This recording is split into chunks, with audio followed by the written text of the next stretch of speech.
Patriarcas e Profetas. Capítulo 34. Os 12 espias.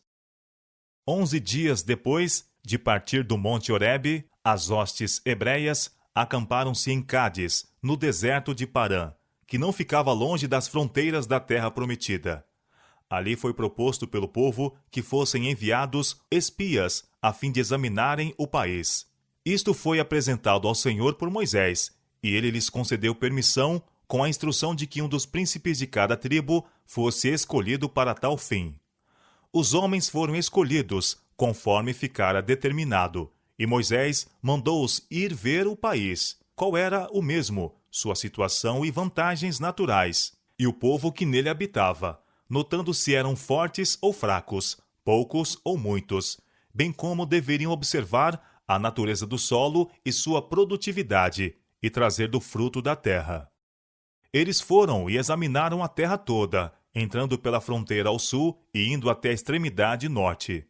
Voltaram depois de uma ausência de 40 dias. O povo de Israel estava acariciando grandes esperanças, e os aguardavam com ávida expectação. A notícia da volta dos espias foi levada de tribo a tribo, e saudada com regozijo. O povo precipitou-se ao encontro dos mensageiros, que saíram ilesos dos perigos de sua arriscada empresa. Os espias trouxeram espécimes do fruto, que mostrava a fertilidade do solo. Era o tempo da maturação das uvas, e trouxeram um cacho tão grande que era carregado entre 2 homens. Trouxeram também figos e romãs, que ali cresciam em abundância. O povo regozijava-se de que devesse entrar na posse de uma terra tão boa, e escutaram atentamente ao ser o relatório apresentado a Moisés, a fim de que nenhuma palavra lhe se escapasse. Fomos à terra, a que nos enviaste, começaram os espias, e verdadeiramente mana leite e mel, e esse é o fruto. Números capítulo 13, versos 17 a 33, e capítulo 14. O povo ficou entusiasmado, queriam com avidez obedecer à voz do Senhor e subir sem demora a possuir a terra. Mas, depois de descreverem a beleza e fertilidade da terra, todos os espias, com exceção de 2, exageraram as dificuldades e perigos que estavam diante dos israelitas caso empreendessem a conquista de Canaã. Enumeraram as poderosas nações localizadas nas várias partes do país, e disseram que as cidades eram muradas e muito grandes, e o povo que nelas habitava era forte, e seria impossível vencê-los. Declararam também que tinham visto ali gigantes, os filhos de Enaque, e era inútil pensar em possuir a terra. Agora a cena mudou. A esperança e o ânimo deram lugar ao desespero covarde, ao proferirem os espias os sentimentos de seu coração incrédulo, que estava cheio de desânimo inspirado por Satanás. Sua incredulidade lançou lúgubre sombra à congregação, e o grande poder de Deus, tantas vezes manifesto em prol da nação eleita, foi esquecido. O povo não se deteve a refletir, não raciocinou que aquele que os trouxera até ali certamente lhes daria terra. Não se lembravam de quão maravilhosamente Deus os libertara de seus opressores, abrindo caminho através do mar e destruindo as hostes perseguidoras de Faraó. Puseram a Deus fora da questão e agiram como se devessem confiar apenas no poder das armas. Em sua incredulidade, limitaram o poder de Deus e não confiaram na mão que até ali os guiara com segurança. E repetiram seu erro anterior de murmurar contra Moisés e Arão. Este, pois, é o fim de todas as nossas grandes esperanças? Disseram. É esta a terra para possuir, a qual viajamos desde o Egito. Acusaram seus chefes de enganar o povo e acarretar angústia sobre Israel. O povo ficou desesperado em seu desapontamento e aflição. Ergueu-se um pranto agoniado e misturou-se com um murmúrio confuso das vozes. Calebe compreendeu a situação e, bastante ousado para tomar a defesa da palavra de Deus, fez tudo ao seu alcance para desfazer a má influência de seus companheiros infiéis. Por um momento, o povo ficou em silêncio para ouvir-lhe as palavras de esperança e ânimo, com respeito à boa terra. Ele não contradizia o que já havia sido dito. Os muros eram altos e fortes os cananeus, mas Deus prometera a Israel a terra. Subamos animosamente e possuamo-la em herança, insistiu Calebe, porque certamente prevaleceremos contra ela. Mas os 10, interrompendo, descreveram os obstáculos em cores mais negras do que ao princípio. Não podemos subir contra aquele povo, declararam, porque é mais forte do que nós. Todo o povo que vimos no meio dela são homens de grande estatura. Também vimos ali gigantes, filhos de Enaque, descendentes dos gigantes. E éramos aos nossos olhos como gafanhotos, e assim também éramos aos seus olhos. Estes homens, tendo enveredado por um caminho, pertinazmente se pusera contra Calebe e Josué, contra Moisés e contra Deus. Cada passo para a frente os tornava mais decididos. Estavam resolvidos a desacoroçoar todo o esforço para se apossarem de Canaã. Torciam a verdade a fim de sustentar sua influência nociva. É terra que consome seus moradores, disseram eles. Isto não era somente uma notícia ruim, mas também mentirosa. Era incoerente. Os espias tinham declarado ser o país frutífero e próspero, e o povo de estatura gigantesca, coisas estas que seriam impossíveis se o clima fosse tão insalubre que se pudesse dizer da terra que consumia os habitantes. Mas quando os homens entregam o coração à incredulidade, colocam-se sob o domínio de Satanás, e ninguém poderá dizer até aonde ele os levará. Então levantou-se toda a congregação, e alçaram sua voz, e o povo chorou naquela mesma noite. Revolta e franca sedição seguiram-se rapidamente, pois Satanás teve pleno domínio, e o povo parecia despojado da razão. Amaldiçoaram Moisés e Arão, esquecendo-se de que Deus escutava suas ímpias palavras, e que, cercado pela coluna de nuvem, o anjo de sua presença estava a testemunhar a terrível explosão de ira por parte deles. Com amargura exclamaram: "Ah, se morrêramos na terra do Egito!" Ou: "Ah, se morrêramos neste deserto!" Então seus sentimentos se insurgiram contra Deus. Por que nos traz o Senhor a esta terra, para cairmos à espada e para que nossas mulheres e nossas crianças sejam por presa? Não nos seria melhor voltarmos ao Egito?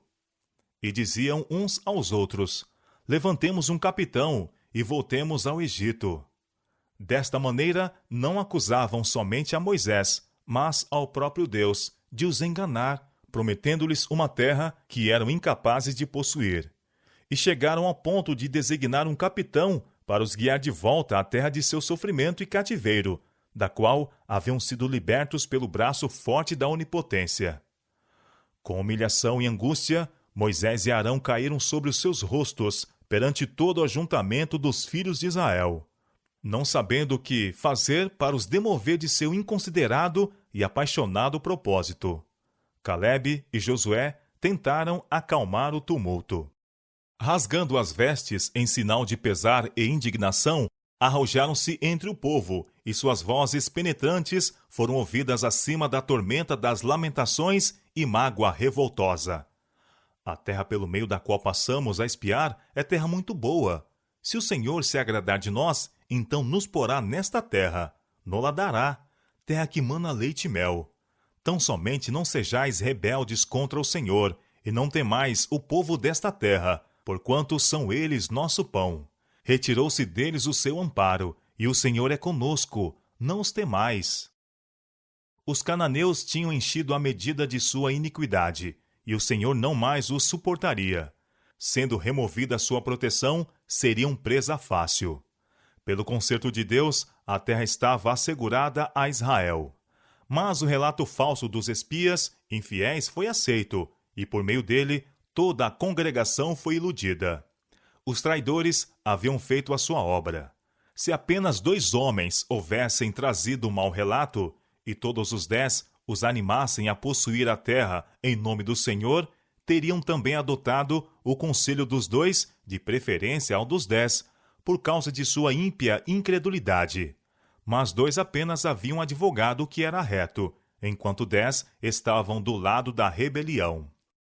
Os espias infiéis denunciavam em alta voz a Calebe e Josué. e levantou-se o clamor para os apedrejar. A turba insana apanhou pedras para matar aqueles homens fiéis. Avançaram com uivos de furor. Quando subitamente as pedras lhes caíram das mãos, tombou sobre eles um silêncio, e tremeram de medo. Deus interviera para impedir o seu desígnio assassino. A glória de sua presença, como uma luz chamejante, iluminou o tabernáculo. Todo o povo viu o sinal do Senhor. Alguém que era mais poderoso do que eles se revelara, e ninguém ousava prosseguir com a resistência. Os espias, que trouxeram o mau relato, agacharam-se tomados de temor, e com respiração contida procuraram suas tendas. Moisés levantou-se então e entrou no tabernáculo. O Senhor declarou-lhe: com pestilência o ferirei, e o rejeitarei, e farei de ti povo maior. Mas de novo Moisés pleiteou em favor de seu povo.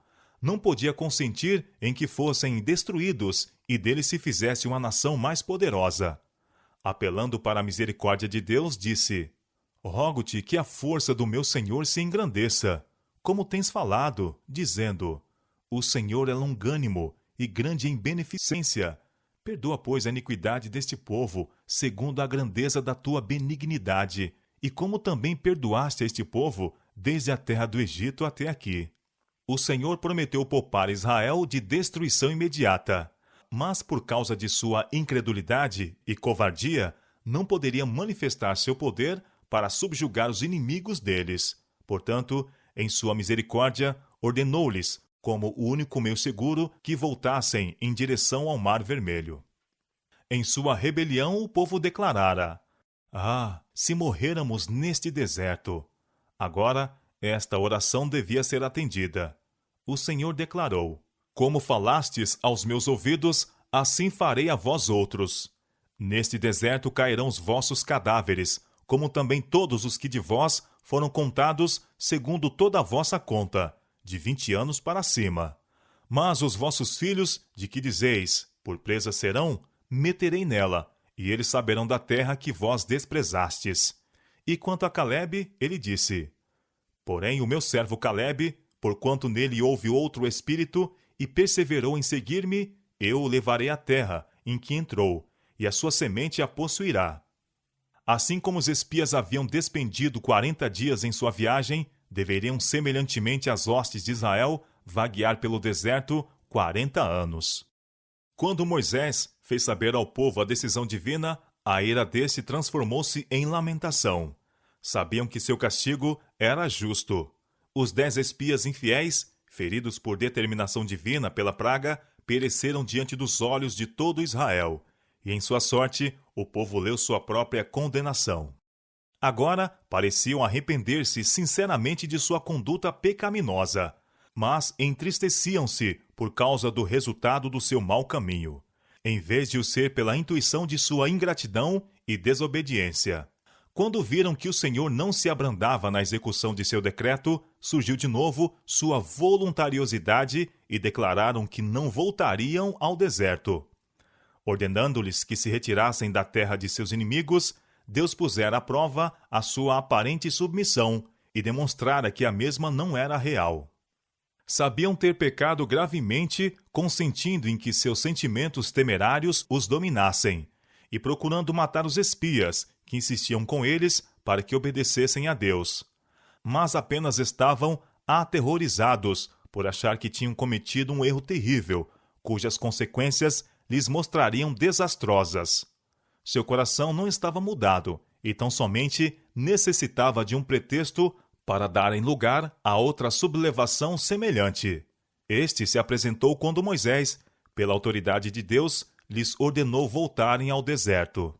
O decreto de que Israel não deveria entrar em Canaã antes de passarem 40 anos foi um amargo desapontamento para Moisés e Arão, Calebe e Josué. Todavia, sem murmurar, aceitaram a decisão divina. Mas aqueles que estiveram a queixar-se do trato de Deus para com eles e a declarar que voltariam ao Egito, choraram e lamentaram grandemente quando as bênçãos que desprezaram lhes foram tiradas. Haviam se queixado de coisas irreais, e agora Deus lhes deu motivo para chorar. Houvessem deplorado seu pecado, quando este se lhes apresentou lealmente, não teria sido pronunciada aquela sentença, mas lamentavam pelo motivo do juízo.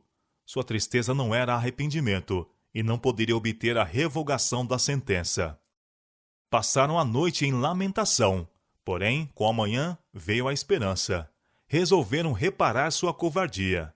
Quando Deus lhe mandara subir e tomar a terra, tinham se recusado, e agora que determinava retroceder, estavam igualmente rebeldes. Decidiram-se a tomar a terra e possuí-la. Poderia ser que Deus lhes aceitasse o trabalho e modificasse seu propósito em relação a eles. Deus tornara privilégio e dever deles entrar na terra no tempo por ele designado. Mas pela sua voluntariosa negligência fora retirada aquela permissão. Satanás conseguira seu objetivo, impedindo-os de entrarem em Canaã. E agora, em face da proibição divina, insistia com eles para que se fizessem a mesma coisa que se havia recusado a fazer quando Deus a ordenara. Destarte, o grande enganador alcançou a vitória, levando-os à rebelião pela segunda vez. Não havia confiado no poder de Deus a operar juntamente com seus esforços ao se apoderarem eles de Canaã. Todavia, contavam agora com sua própria força para efetuarem o trabalho independentemente do auxílio divino. Pecamos contra o Senhor, exclamaram. Nós subiremos e pelejaremos conforme a tudo o que nos ordenou o Senhor, nosso Deus. Deuteronômio capítulo 1, verso 41. Tão terrivelmente cegos ficaram eles pela transgressão. O Senhor nunca lhes mandara subir e pelejar. Não era seu propósito que adquirissem a terra pela guerra, mas pela obediência estrita às suas ordens. Se bem que seu coração não estivesse mudado, o povo fora levado a confessar a pecaminosidade e loucura de sua rebelião diante do relatório dos espias. Viam agora o valor da bênção que tão temerariamente haviam rejeitado. Confessaram que sua própria incredulidade os excluíra de Canaã. Pecamos, disseram eles, reconhecendo que a falta estava neles mesmos e não com Deus, a quem tão impiamente acusaram de deixar de cumprir suas promessas para com eles. Se bem que sua confissão não partisse do verdadeiro arrependimento, serviu para reivindicar a justiça de Deus em seu trato com eles. O Senhor ainda opera de modo semelhante para glorificar o seu nome, levando homens a reconhecerem a sua justiça. Quando aqueles que professam amá-lo se queixam de sua providência, desprezam-lhe as promessas e, cedendo à tentação, se unem com os anjos maus para frustrarem os propósitos de Deus. O Senhor muitas vezes encaminha de tal maneira as circunstâncias que essas mesmas pessoas são levadas ao ponto em que se convençam de seu pecado e sejam constrangidas a reconhecer a impiedade de sua conduta e a justiça e bondade de Deus em seu trato com elas. E isto, embora não tenham verdadeiro arrependimento. É assim que Deus põe em ação forças contrárias, a fim de tornar manifestas as obras das trevas. E se bem que o espírito que inspirou a má conduta não esteja radicalmente transformado, fazem-se confissões para vindicar a honra de Deus e justificar aqueles que, da parte dele, reprovam fielmente, os quais sofreram oposição e foram caluniados. Assim será quando a ira de Deus for finalmente derramada. Quando o Senhor vier, com milhares de santos anjos, para fazer juízo contra todos, convencerá, dentre eles, todos os ímpios, por todas as suas obras de impiedade. São Judas, versos 14 e 15. Cada pecador será levado a ver e reconhecer a justiça de sua condenação. Sem tomar em consideração a sentença divina, prepararam-se os israelitas para empreender a conquista de Canaã. Equipados de escudos e armas de guerra, achavam-se, quanto ao que calculavam, completamente preparados para a luta. Mas eram deploravelmente deficientes à vista de Deus e de seus entristecidos servos. Quando, quase 40 anos mais tarde, o Senhor ordenou a Israel subir e tomar Jericó, prometeu ir com eles. A arca, contendo a sua lei, foi levada diante dos exércitos deles. Os chefes, que ele designara, deviam guiar-lhes os movimentos, sob a inspeção divina. Com tal direção, nenhum mal lhes poderia sobrevir. Mas agora, contrariamente ao mando de Deus e à proibição solene de seus chefes, sem a arca e sem Moisés, foram enfrentar os exércitos do inimigo.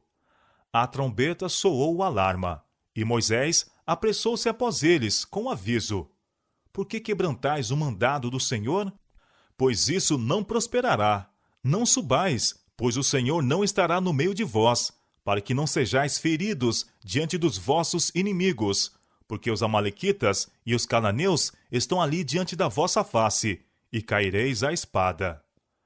Os cananeus tinham ouvido falar do poder misterioso que parecia guardar esse povo, e dos prodígios operados em seu favor, e agora convocaram uma força poderosa para repelir os invasores. O exército atacante não tinha chefe. Nenhuma oração fora feita para que Deus lhes desse a vitória. Saíram com o desesperado intuito de revogar a sua sorte ou morrer na batalha. Posto que não fossem experimentados na guerra, eram uma vasta multidão de homens armados e esperavam por um assalto de surpresa e, tremendo, suplantar toda a oposição. Presunçosamente, desafiaram um adversário que não ousara atacá-los. Os cananeus tinham-se estacionado sobre um planalto rochoso, acessível apenas por desfiladeiros incômodos e subidas íngremes e perigosas. O imenso número dos hebreus apenas poderia tornar sua derrota mais terrível. Vagarosamente enfileiraram-se pelas sendas das montanhas, expostos aos projéteis mortíferos de seus inimigos no alto. Rochas pesadas vinham trovejando abaixo, assinalando seu caminho com sangue dos mortos. Aqueles que atingiam o cimo, exausto com a ascensão, eram atrozmente repelidos e expulsos com grandes perdas. O campo de carnificina ficou juncado de cadáveres. O exército de Israel foi derrotado completamente. Destruição e morte foram resultado daquela experiência revoltosa. Obrigados finalmente à submissão, os sobreviventes voltaram e choraram perante o Senhor. Mas o Senhor não ouviu a sua voz. Pela sua assinalada vitória, os inimigos de Israel, que antes haviam esperado com tremor a aproximação daquele poderoso exército, inspiraram-se de confiança para lhes resistir. Todas as notícias que tinham ouvido concernentes às coisas maravilhosas que Deus operara pelo seu povo, consideravam agora falsas e entendiam não haver motivos de receio. Aquela primeira derrota de Israel, inspirando os cananeus com coragem e resolução, aumentara grandemente as dificuldades da conquista. Nada restava a Israel senão recuar da face de seus vitoriosos adversários para o deserto, sabendo que ali deveria ser o túmulo de uma geração inteira.